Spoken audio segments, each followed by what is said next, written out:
pleased to see everyone here.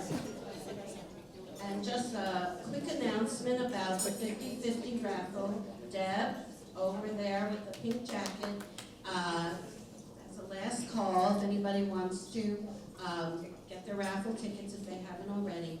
It's supporting the Veterans Outreach of Cape Cod this month. And our program, which we're going to enjoy after lunch, is Old Ladies Against Underwater Garbage. We're very excited to have them, and they are become nationally renowned. So we're very honored to have Mashpee's own, and they'll get introduced in a little while. I also want to welcome our new members. You see anybody with a pink dot on their name tag, they're a new Mashpee Women's Club member. So we're pleased to have Nancy Noonan. Yes, please wave. Karina Rizzo. Barbara Steinhaus. Jennifer Sullivan. Susan Tilden. And Sari Elsie. We also have, yes, but they have a yellow sticker on their Orange. Okay, sorry, that's why it's yellow. There are over 21 guests, so I'm not going to go through the whole list, but we welcome all of you. And some of our new members came as guests last month and became members, so we're delighted to have you. Also want to thank our greeters out at the front table when you came in, Molly Kilburn, Lori Flint, and Diane Tierney. Great job. Again, as I mentioned, the 50/50 raffle, Deb Longchamps and Pat Doyle are selling the tickets today. Our centerpieces, beautiful interesting centerpieces, were done by Pat Papalia. And just a note, sometimes they're raffled off in the 50/50. These are not going to be raffled off today. So, we're going to save them and use them another time as well, but hopefully you'll enjoy them. A quick announcement for all of you in book clubs. We're reviving a tradition that we had for a while but has gone by the wayside, for a book club luncheon for all the book clubs together. That's going to be on December 4th at Quashnet Valley. The author is Janice Robinson Daly, and registrations will be collected primarily through your book club and then turned over all at once. So please consult your book club leader, and you'll be registering through that. The deadline, however, is November 22nd. So just keep that in mind.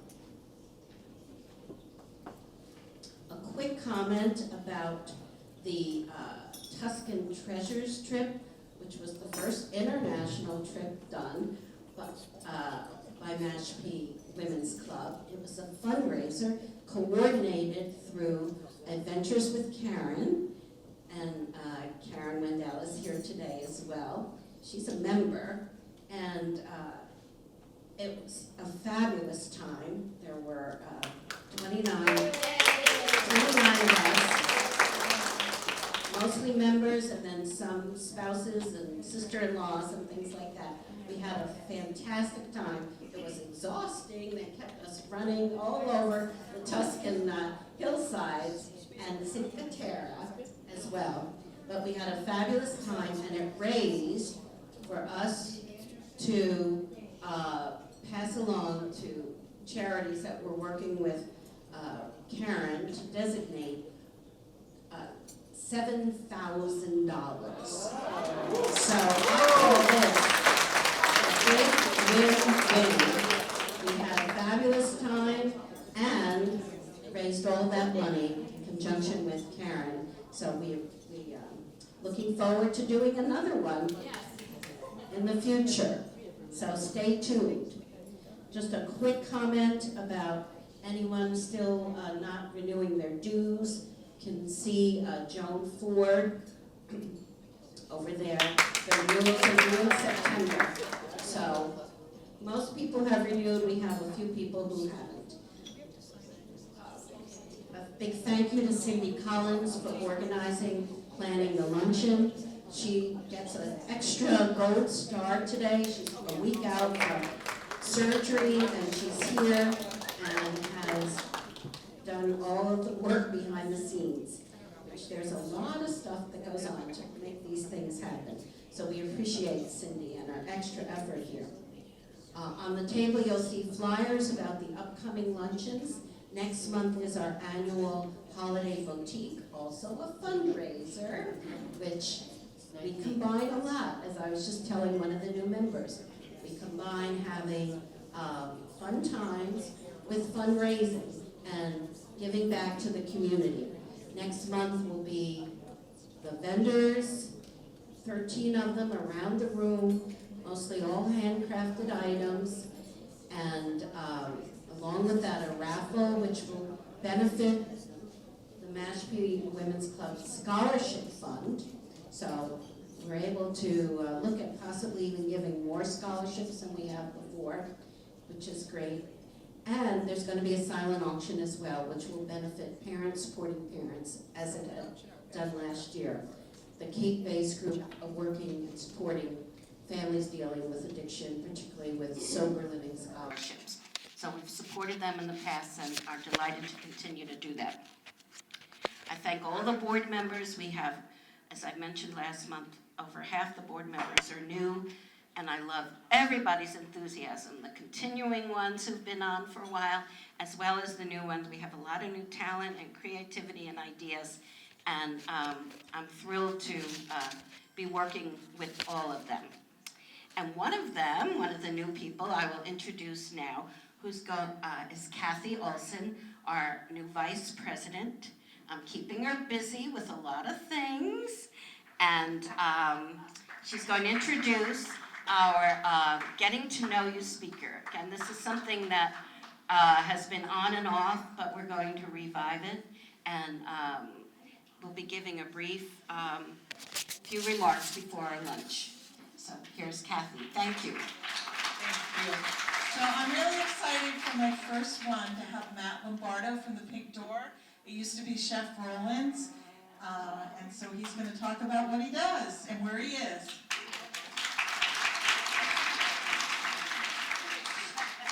Do I need this? No. No? All right. You sure? Hi, everyone. How you doing? Awesome. Thank you, Kathy and Barbara, for inviting me here today. This is a pretty cool honor. And I'm just here to tell you guys about myself, about my business. And I recognize a lot of you already, so I think some of you have been to our shop, been to our deli, and hopefully had some of our delicious meals before. I grew up in Wayland, Mass. My grandfather bought a house in East Falmouth in 1983, so we've been down the Cape my whole life as well. After graduating high school, I went to the University of Vermont, where I studied business and entrepreneurship and always wanted to run my own business. I never wanted to be a chef at all. I grew up cooking. We grew up in a big catering business, Lombardo's in Randolph, some of you may know.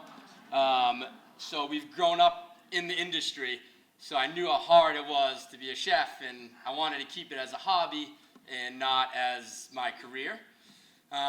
So after graduating college, I was going to sell insurance, I think, life insurance, and just before signing my deal, I go, you know what, my passion is skiing. I want to move out west for a winter and ski before I put my head down. And so I moved out to Jackson Hole, Wyoming, I'd never been there in my life. I found a friend to come with me. We drove there. We got there at 2 a.m. We had a place to stay, and I ended up spending 5.5 years there. It's the most beautiful place in the world. And while I was there, I was teaching skiing and, work in front of the house and serving. And my roommate at the time was a chef at one of the restaurants, and he had fired his staff, and he was in desperate help. And he's like, Matt, you cook every night. I know you can cook. Will you come cook in the back of the house? And I thought, you know what? I love the restaurant industry. Why don't I go to the back of the house, see if I like it, and I'll have the full perspective of the restaurant and how it operates. And so I worked on the fry later, and within 6 months I was sous chef, and then there was 2 restaurants I ran there and was executive chef and was living the dream and was skiing. I got to cook at the James Beard House in New York City. So we had a lot of really fun times. I learned a ton about the industry and how to cook. And then my mother and family were here in the Cape, and my mom's dream was always for me to buy Chef Roland's well before I moved out there. Because at the moment, Roland only catered in the in the summer. And in the winter, she's like, you can go ski, and you can be with us all summer. And so she always planted that seed in my brain. But I was living the dream in Jackson Hole. I met my wife now out there at the time.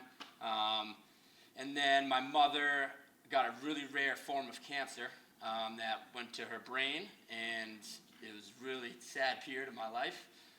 So I moved home immediately. Once I found out, I said bye to everyone. I was like, I just have to go home. And so I came home, and I was here with her and my family, and we went to Hawaii together and did some really special things that she loved to do. And then she passed away in 2018. And then I kind of didn't know what to do with myself. I worked for my family at Lombardo's, and I said, you know what? She wanted me to check out Chef Roland's. Why don't I go work for Roland? And if you know Roland, he's a very unique character, unbelievable chef. And I went and worked for him for about a year and studied his business and said, you know what? I'm going to buy this. And so I went to buy it March 2020, which is right when COVID hit. And COVID hit, and I was about to sign the paper. It was March 12th, and I called Roland. I was like, hey, I don't think I'm ready to do this. And Roland's like, oh, there's a vaccine. It'll be easy. It'll be done in a week. And I said, nope, not going to happen. So I said, I'll work for you all summer, and maybe in the fall I'll buy the business. And so I worked for him all summer. We started kind of the retail that you see today, which really was unbelievable through COVID. A lot of businesses were closed, and we could provide meals for people that were fresh, that were super valuable, and one person can come in and get one. You didn't have to order enough food for 50, And so I bought Chef Roland's business, and I ran it under Chef Roland's for a couple of years. And about a year and a half ago, I called it, I rebranded to Pink Door. So a lot of people ask why the pink door. You drive by 28, see our pink doors, and it's really an ode to my mother and to my family. Our house in Wayland and our house in East Falmouth, and now my house in Mashpee, all have bright pink doors. It's always been that way, and our house was always home for entertaining and parties and food and music, and whenever you came through those doors, it was just, my mother was there. It was just the most welcoming place ever. And so we used to have huge parties, and all my friends would come.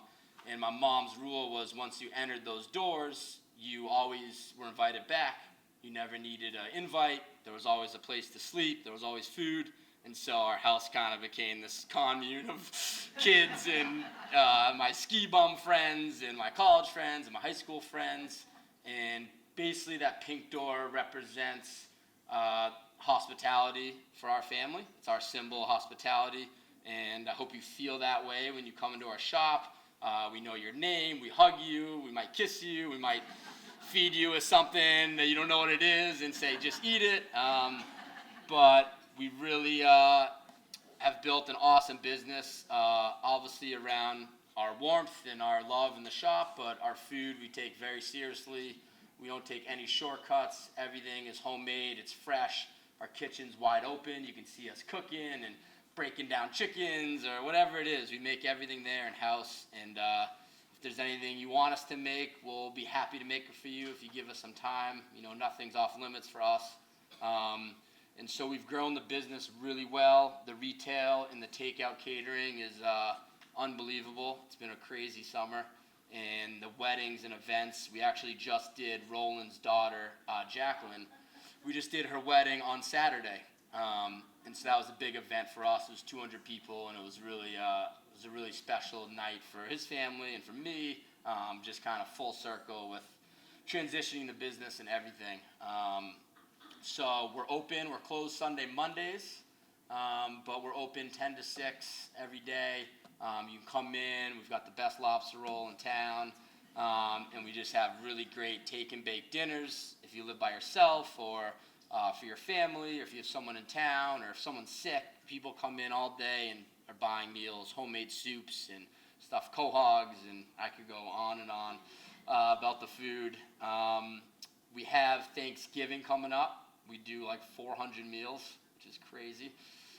So if you just want a single dinner, we can do that for you. People order for 50, people order for 2. We just want to accommodate everyone, which is crazy, but we try not to say no too often. But that's kind of our brand and our business. So I hope you guys come visit and say hello, introduce yourself.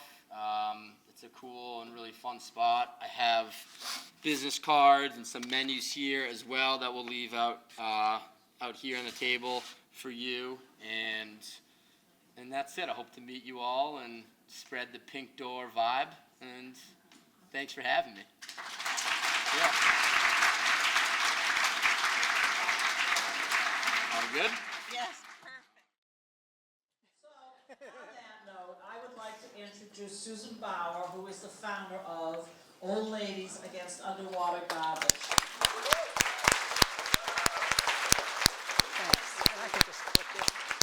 Thank you so much for being here. I'm really thrilled to be here, and we are too. And it was as hard to find this place as it is to dive through a pond, let me tell you. But we are here, and we are now a team of about 28 people. Think of it as ice cream. Right, sorry about that.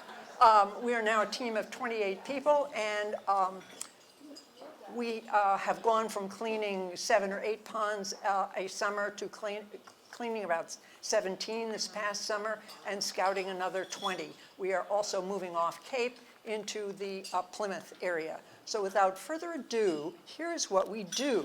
If this works, it's going to be really wonderful. Oh, crap. Excuse me. Don't hold it that close. That is not what I want. It worked a minute ago, Pat. It's not moving. This is a really wonderful video. It worked when we first started it up. Here, let me get out. Let me get out. Let me get back. It worked 1 second ago. There it goes.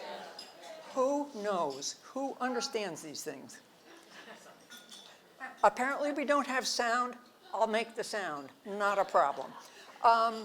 This is a Channel 5 thing. It shows really very quickly what we do. It started when I swam with turtles, which we'll see later, but then we noticed there's a whole bunch of garbage, and so we dive down. That's me talking and saying that, yes, you have to really be 64. That's the age of gratitude. That's the age of really understanding what's important in life. And as you can see, and this is Robin, and she's saying nice things about me, so I won't actually report those. We swim a mile, mile and a half sometimes. We're 60 to 90 minutes in the water. We swim in the rain. We swim whatever, but we always get cold, and we always need cookies. And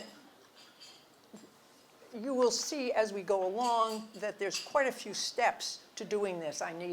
We need to scout a pond, we need to have a map that shows where we're going to go and what. And now I'm bossing her around. She thinks that's very funny. And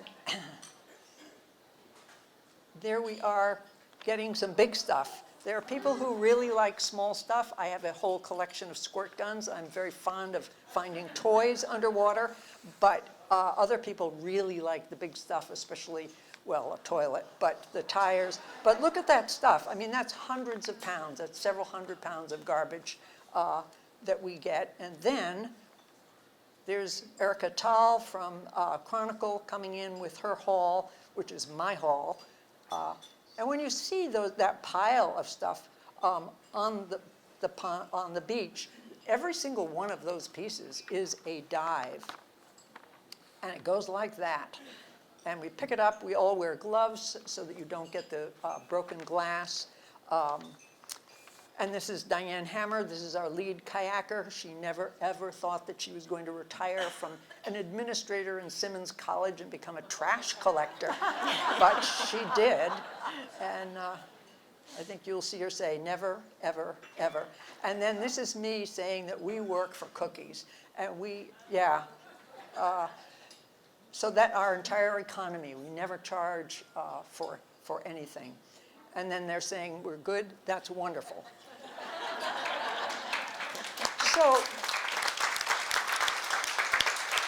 So one of the things that you may have seen is that we have gotten fantastic media coverage beyond our wildest expectations. That really was true when we got the toilet. The toilet we got on the end of July. It came out on the front page of the Boston Globe, that picture above the fold on August 13th. And on August 20, my phone exploded with requests from videographers, from shows, from the Katie Clarkson show, different places.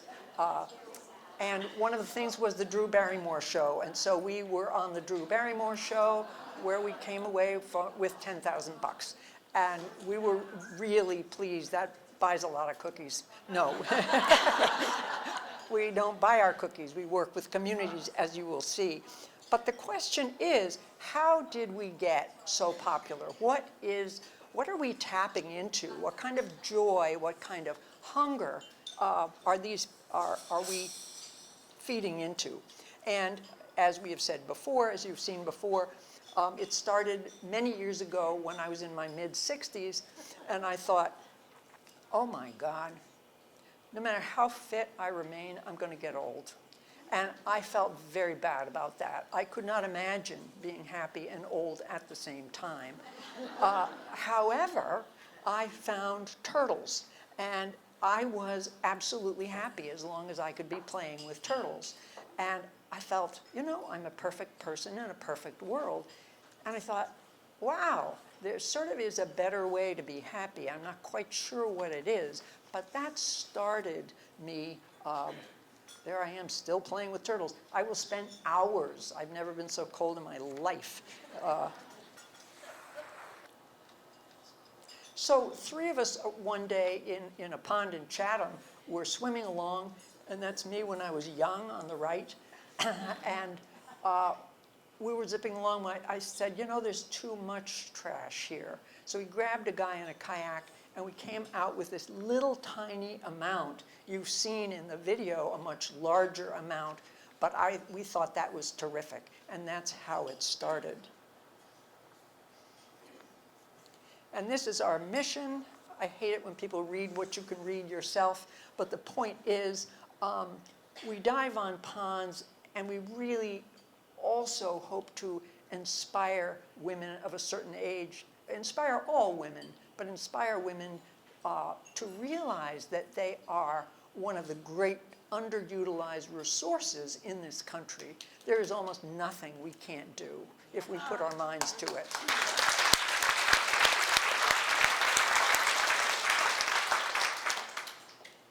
And so now I am going to turn it over to, I think I am, to Marcy who's going to tell you more or less what the job of a swimmer is. Because we have swimmers, we have kayakers, we have the beach boss, who is our community liaison. I think you have to stay in this area. Just don't Okay, step in front I'll of try. them. Yeah, Hi, I'm Marcy, and you're standing right in front of the thing. Right. I'm still Marcy. And I joined OLOG 2 years ago. I was lucky enough to pass the training course. Oh, talk about that, please. Yes, Good. ice cream. I can do that. The training course, well, you have to apply first, and if they think that you can make it, you do a training, and you have to pass a test. You have to be able to do a half a mile in less than a half an hour. And you also have to be able to do a mile, because you never know what the situation might be. So you have to be able to swim very well, and you have to be able to dive. We don't use flippers, because flippers stir up the mud on the bottom, and that's the last thing we want to do, because we need to be able to see what we're looking at. And it's anywhere from 4 or 5 feet up to 10 feet deep. So once they realized that I could swim and I could dive, I guess that's what happened, and I became a member of OLOG. It's one of the best things that ever happened to me. So if you look behind you, Marcy, There, that is what we start with. We print out a map of the pond, and ahead of time, 2 swimmers or 3 swimmers will go out, and we'll swim probably a quarter of a mile or so, and we're looking down to see, just to count how many pieces of trash we can see. Because if there's not enough, there's no sense in bringing 12, 18 people out to clean it up. So we swim along for about a quarter of a mile, and all 3 of us are counting as we're looking down, and we're looking for something that doesn't look like part of the natural world. Something square, something round, something long and thin, although sometimes those squiggle away, and we don't want to pick those up, although a couple of us have. oh, tell her about the eel from Oh, the toilet. that, in fact, when we were able to get the toilet to the surface, all the water started gushing out of it, along with the one eel that went right through her legs. So where was I? We're looking for something that just doesn't look normal and natural to be found in the bottom of a pond. So we'll count it, and we'll either count 7 or 8 things in that quarter of a mile, or we'll get more, like 15 or 20. And then we all add it up, and we have a little formula that they use. They say, okay, this one's a good one, and it would take so many people to clean it up, or this is really kind of clean, and we don't think we need to go there yet. Some ponds we've been able to do almost every year, which is not the best report to have, but we know that at least we're doing something to make it better. An interesting thing that we found as we are cleaning this up and looking at what we get when we come up, these are things that we've found. I was told these slides will show some of the golf balls, lots and lots of golf balls, which they seem pretty innocuous, except they are extremely poisonous to marine life and both fresh and salt water once they degrade. So it's very important that we can get those out of there. And we get, I would say, between 20 and 50 or 60 out of almost every pond we do. We get cement blocks, we get tires, we get all kinds of interesting things out of there. I personally have gotten a car battery, tires, half a can of paint thinner. These are things we don't want in our ponds. The majority of the things that we find in ponds, we like to believe don't get there purposely, that they are blown off of a dock or a boat or somebody having a picnic. But, you know, regardless of where they came from, they don't belong there, and we want to get them out. Am I going on too long? No, but you've gotten to there now. You can push the buttons and just push them whenever you feel like it.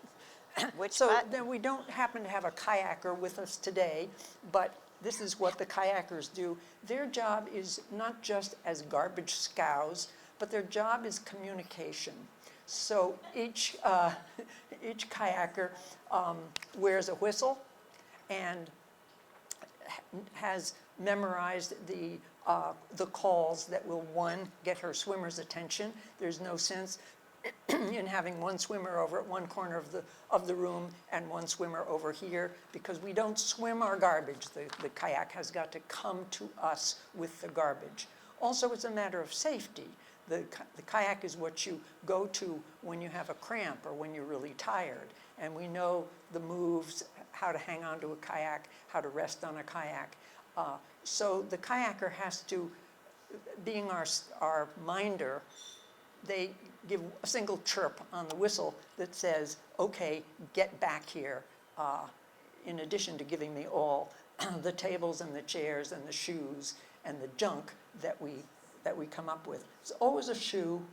We thought that was sort of half buried when we saw it. Let me know if I'm standing right in your way. And we thought it was a skull. But of course, that gives me the idea that this is October. This is Halloween. Well, you know what is sold in Halloween shops. You know, those little fake skeleton hands. That's going to happen someday. We're going to have to, I'm going to have to buy one of those and hope that the person who finds it doesn't, you know, expire. There are times when we load so much on the kayaker is, it's up to her to say, stop, I'm overloaded, I can't maneuver anymore, and so we always try to have an extra kayak or paddleboard or something so that one can go back, she can go back and be replaced by another. And we have a safety swim every single year, and if someone really gets into trouble, the whistles all go off and everyone swarms to help that person. The beach manager is on shore with the 911 address and knows exactly what to do. Toys, we tend to give away. I brought a small collection, small, tasteful collection of garbage here from the bottom of the pond for you to see. And if anyone finds a toy, they're welcome to take it home. That's what we tell people. G.I. Joe is a favorite, a lot of action figures. I think Marcy found that one. And there's a tremendous sense of humor in these women, so that when they find something crazy like squirt guns, you better believe they're used. And when Marcy found that, it came riding on the prow like a hood ornament on the kayak. And then they got the kayak up on the shore, and to our surprise, they carried the kayak up onto shore. This is Jenkins Pond, and they carried it to the area where we were dumping the garbage, and they suddenly turned it over, and out came 35 beer cans. Now I'm going to turn it over to Daphne, who's one of our beach bosses or beach manager, and she is going to tell us that we don't really do this ourselves. We rely on community and involve community. Thank you. I like beach boss better, just to be clear. Okay. So I joined. I gotta mic you up. Thank you. Even better. So I joined this year. I saw an article in the paper, and I contacted Sue, and I said, this is great, and I'm over 64, I'm even over 65, and we'll stop there. And I can do all those things that you ask, except for the diving, but I'll practice. And then I told my wife, I'm really excited, I'm going to join this group, and she said, you're out of your mind, you just had shoulder surgery. Which I told to Sue, and I was very sad. And Sue said, that's great. Right. We need a beach boss. So I have the great opportunity of coming with these fabulous women, making sure who's here, making sure they have their gear, and then while they're off having a really good time freezing and helping the community, I get to stand on the beach and talk to all the people who are watching, saying, who are those women and what are they doing? It's awesome. It's totally awesome to be able to let the community know there's this group of women who you may never see again, who care about your pond. And I also have the chance when we've got pond associations that sponsor us to speak with them. And I don't think you've told the story yet, but inevitably, when we see those women go off on their kayaks and swimming, particularly it was pouring rain at St. John's Pond, is that some of the people, at least one who's watching, bursts into tears. Yeah. Because there's something so powerful about seeing these beautiful women, older women, old women, who are giving themselves, their bodies, their energy, their time to go and care about the bottom of a pond. It's awesome. So, Sue told me particularly to say, okay, wait a minute, I have a list here. We have the map of the ponds. Is this the map of the ponds? Yes. Okay. There are a lot of ponds on Cape Cod. You can see all these spots here. Those are ponds. And how many of them now have we jumped into? Oh, 50 anyway. At least 50 of those we have been in, and some more than once because they need us. Many more than once. And as Sue said, we're now going past the canal into Plymouth and beyond. Each pond, it's a team effort, as you saw. It includes a lot of baking. We bake, but also we ask the people who sponsor us to bake as well. And so it's true, we work for cookies. And there we go. Oh, look, I heart John's Pond. Is that not awesome? Jenkins. Excuse me. And that's need the other shape glasses. of Jenkins Pond. And that's the shape of Jenkins Pond. How cool is that? So it's so valuable to us to connect with the community, to know it's not just us out there, and the number of kids who just get very excited. And one time, can I talk about? Oh, there we go. The bigger the cookie, the better. Right. One time we came in with a snapping turtle who had perished, which was very sad for all of us. The children first wanted to look at it, which was an awesome educational opportunity for them to get right up close to this big snapping turtle, who then, with Sue, we took into the woods and gave a proper farewell into the elements, so that we really believe we're one with the earth, with each other, with the water, with the creatures. And it's just stunning. And have we got the cookbook yet, or are we just still working on it? We're still working on it. We're still working on it. Anytime you would like to submit a design or a cookie recipe, we would accept it gratefully. And we love the ponds. And we have so much fun. Look at these faces. Look at those tires. One thing that we did, there we go. Look at these beautiful women. You know what? We could be on the cover of Sports Illustrated, but for a very different reason. We could.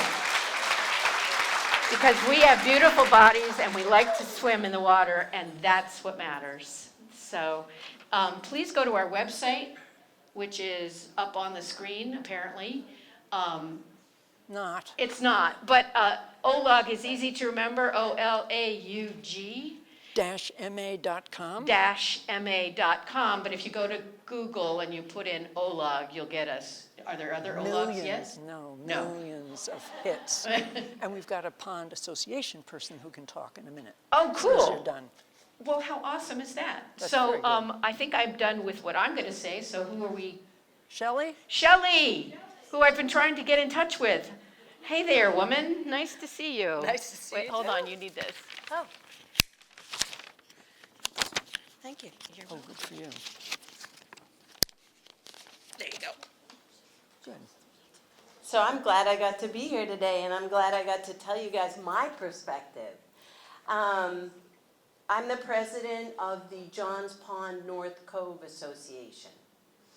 And it was my first week as president. And one of my board of directors sent me an email from Susan saying that there are a bunch of old ladies who are gonna come swim around and dive for garbage, but that we had to make them cookies, and please don't go to BJ's or Stop and Shop, we only eat homemade cookies. Yeah, that's And I true. said, please let me call them. I have to see what this is all about. So I called Susan, and about 10 minutes in, I was crying. And I said, all right, well, I can't wait. When can we do this? We had so much in common. It turns out that one of her family members and one of my family members lives 5,000 miles across the world in Kalaheo, Hawaii. Yeah, same. Probably within walking distance of each other. So it was a really fun connection, and I said, you know, when can you come? And she told me when she was gonna come, and then she called me 2 weeks later and she said, I have bad news. And I don't wanna throw anybody under the bus, but I said, well, what is it? And she said, we can't do your pond. The other association has better garbage. So they had already scouted out, and they had a idea that they were gonna be able to get this toilet, and I said, oh, okay, well, that's okay. And she said, but they're not offering cookies and cocoa or kayaks and paddlers Right. or pontoons, so if you'd like to bring all of that. And I thought, why not? It's the same pond, different association, and this sounds too cool to pass up. So that was the storm day, that was the toilet day, and we went over, then she came to us, and then I got hooked.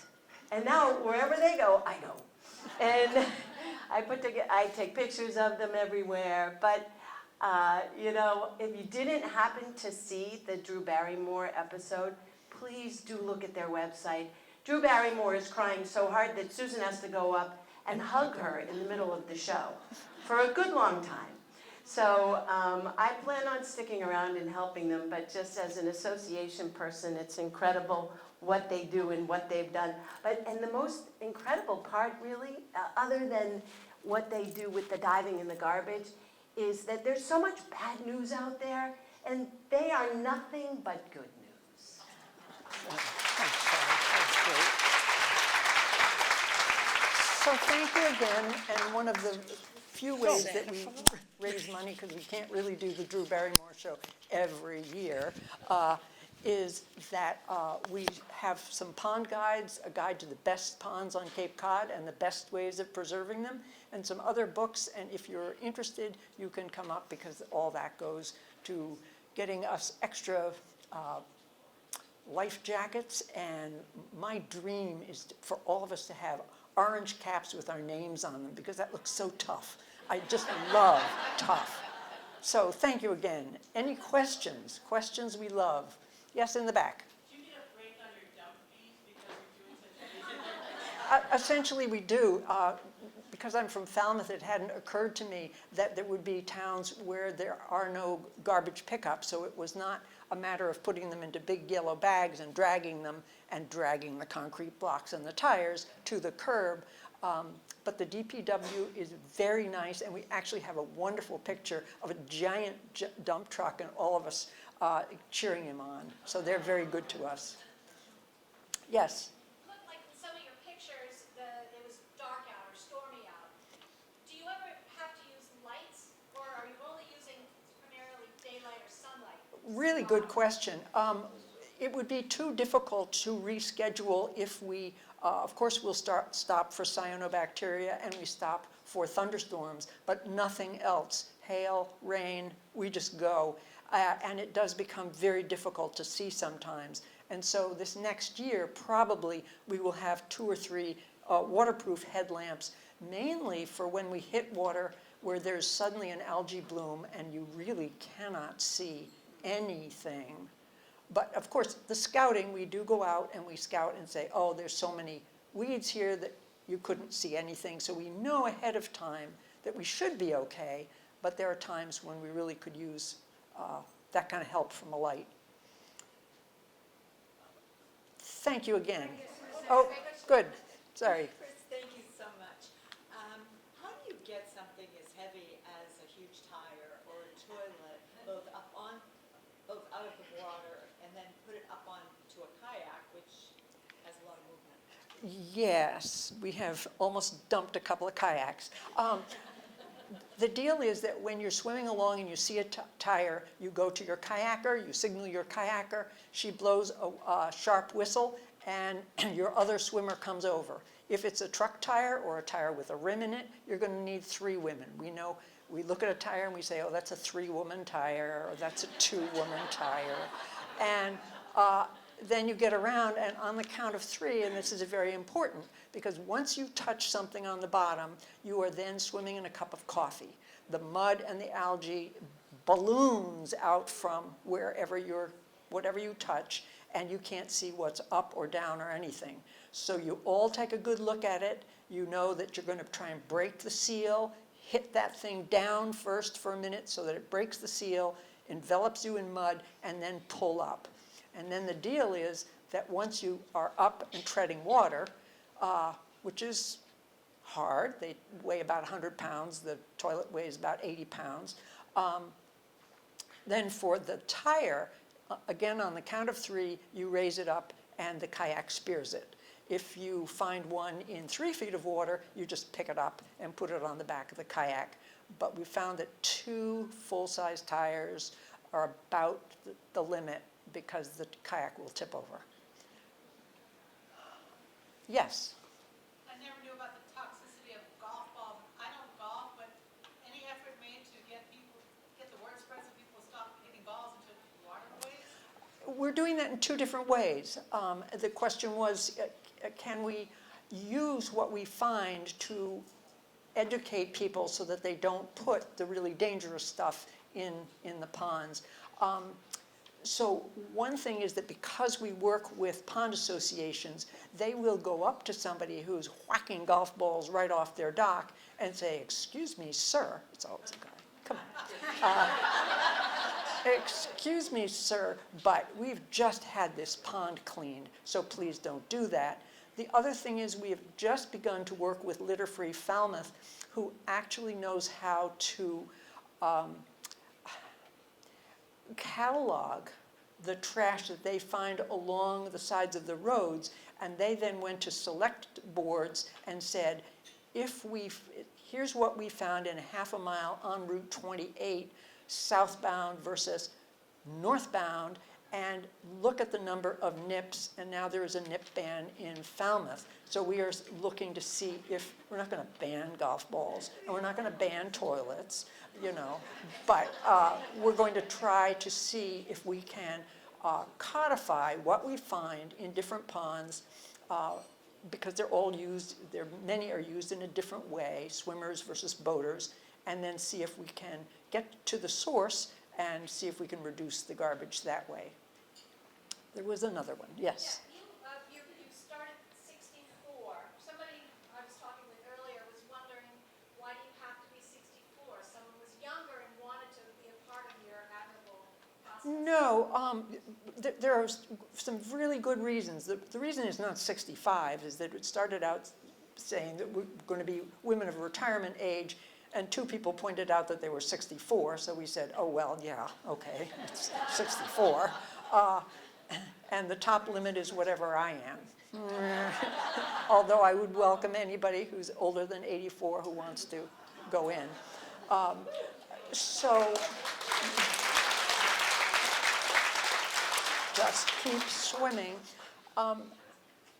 The 2 reasons are that if you're over 64, 65, you're likely to be retired or semi-retired. That is not true of all of our people, but they are high enough up in what they do that their schedule is flexible. We cannot just operate on weekends. We operate all during the week, and if a pond has motorboats on them, we definitely operate midweek. So we need a person who has flexible time. If you have a job, you have kids, you're not flexible enough. Second of all, and I think more importantly, or equally importantly, by the age of 64, 65, you have lost a lot of things, and you are grateful for what's left. We have women who have lost husbands, lost homes, lost careers, lost parts of their body, lost children. We are so grateful for what's left. We are so grateful for every day, every pond. And this is not what middle-aged people do. They are at the height of their power. They are getting and spending. They are striving. They are enlarging. We are just being happy. We have really found, I believe, a better way to be happy that doesn't depend on money, doesn't depend actually on physical strength or that kind of power. It depends on appreciation. And when you are underwater especially, you are just out of your own head. You aren't thinking about what you have, what you don't have, what you're going to do, how to find your way through New Seabury, problems like that. You're just completely in the beautiful natural world. And we wade out of that pond. We may go into these ponds fretting and thinking, I should have worn the other wetsuit, or, I shouldn't have put conditioner in my hair because now my bathing cap is going to slip off. But we come out of that pond better, kinder, more sympathetic people to everyone. We come out better people, and that is addictive. Everyone who belongs to our group wants to do more and more swimming. Everyone who sees us wants to join. That's a pretty neat kind of environmental service. Preach it. Last questions? Can I say one thing? Sure. One of the things that Sue said early on that inspired me is that there is nothing that 3 older women cannot do. So just think about that, all of us older women. Get together. There's nothing 3 of us can't do together. I really believe that.